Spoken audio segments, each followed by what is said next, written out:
Hi, I'm Helen Hughes and welcome back to my channel. If you are new, welcome, welcome, welcome. If you've been and seen a few of my videos, welcome back. But here, this channel is all for designed for all those that are looking for inspiration for swimming lessons. So all those swimming teachers, swim school owners, maybe PE teachers, maybe you're new to it, or maybe you're oldish to teaching and you're looking for some new ideas. Well, you're certainly in the right place, because this is what the whole of this channel is all about. Anyway, let's get going.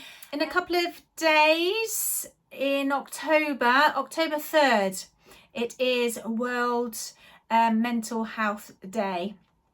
And I thought, what a great opportunity to bring awareness to this day of where we could talk about feelings and emotions during swimming lessons. We can certainly bring it in with our swimming lessons. I was a previous school teacher, so I'm always looking for other opportunities to bring it in learning. So let's have a look at what we're going to go into. I have been inspired by Inside Out. So there's been a new movie that came out recently with these guys. And of course we saw the new characters as well. So with regards to this, I thought that because it's quite new, why not have an Inside Out themed lesson talking about emotions and feelings? Because especially some children during swimming lessons find it quite nerve-wracking, or they're quite anxious, or maybe sometimes coming to swimming lessons they feel that they're sad or overwhelmed. But then there's also swimming lessons bring joy and happiness and sense of achievement and lots of feelings and emotions that we go through with regards to certain things throughout the lesson. And the earlier sort of developmental stages, you're going to experience toddlers that go through pretty much all emotions probably in the half an hour that you have them.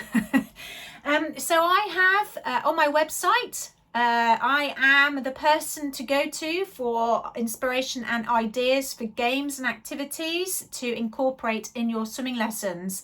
So I thought maybe what sort of activities and games could one play during swimming lessons with using the theme of emotions and feelings. Inside Out is perfect. I got these cute little characters. I actually got them online, Temu, and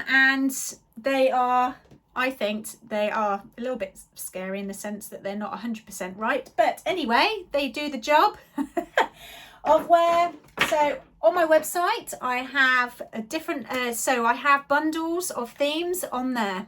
And within that theme, there's multiple different games and activities in there. I generally do between 6 and 10 activities in one bundle.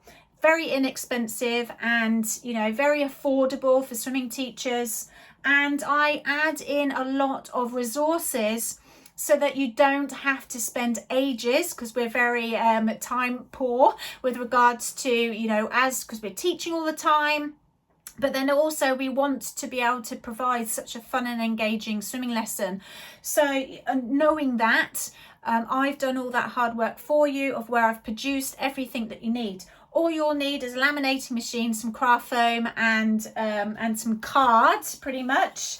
And the different activities that are specifically on here will be relative for parent and toddler classes, or parent and me classes, preschoolers and early years. But not to say that you can't talk about this 6, 7, 8-year-olds and even old ages that you have with you. So in the bundle, there's lots of fun activities that you can print off, laminate and use. So I'm just going to do a few just different games for you. The Inside Out. So I actually print off, and then I've got my activities of what to do on the back, and I bring this poolside with me so I can keep track as to what I'm doing. Doesn't mean to say I do it all, but I can pretty much, because it's laminated, I can tick what I've did or put a dot by what I've done, and then we can always go over it another time or come back to it next year. But the different activities, there's loads on there.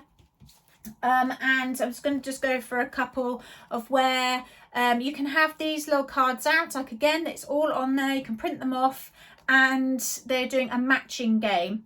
So basically you can have this. It's great for one-on-one lessons as well, and you can also do it for group lessons. So if you don't have, you know, lots of these guys, that's absolutely fine. What you can do is then use the different pom-poms, and you can color coordinate them accordingly, and then you can talk about the actual emotion, what it means, you know, give examples. Maybe you can give an example of yourself, for instance, if they don't you know, if it's something, if they're a little bit too young at this point, but you can still go over it as you're doing your lessons, as you're going through your lesson. Then you've got anger, that's red, and of course you've got orange and so forth. You can also use you know, the ball pit balls as well if you don't have all the characters. But, you know, these are great to have there anyway. It's a talking point for the children. You can do almost like a little bit of a story with it. Tell them the story of the film, etc., etc. There is also a movement cube. So if you don't know what a movement cube, we have a movement cube. Absolutely, highly recommend it. This is, you can do so many activities with a movement cube. And basically there are pockets in here that you take, that you print off. So you would cut this up, and there are 6 activities, and then basically they throw the dice, and whatever activity it lands on is what they will be doing. So they can do it individually or as a group. So you can say here that joy, if it lands on joy, you're going to do some joyful jumps, and if it's the anxiety you've pulled up, then you're going to do some push and glides. And there's some other activities there too. I've got these little game cards that I print off that I can also then take to the poolside. This one's called Memory Orbs. So if you remember that each ball is an orb, and it stores a memory. So there's a game there relative for that, using ping pong balls or ball pit balls, but it explains exactly what you need to do on there. There's another one as well that's called Personality Islands, and there is a game on there. It tells you exactly what you need to do with some variations as well. That is it. So I hope maybe you can incorporate. There is another video as well with a different style of, or a different emotion. So if you're not wanting to do a specific thing like this, then I also have another emotions theme in another video too, which wherever it will come up, just click on and watch as well. So like I said, it's on the website. If you have any type of emotion games or anything that you would recommend, then put in the comments below so other teachers can see it as well. And as always, please do your thing of subscribing and liking. I'd really appreciate it. So enjoy your lessons. See you in the next one.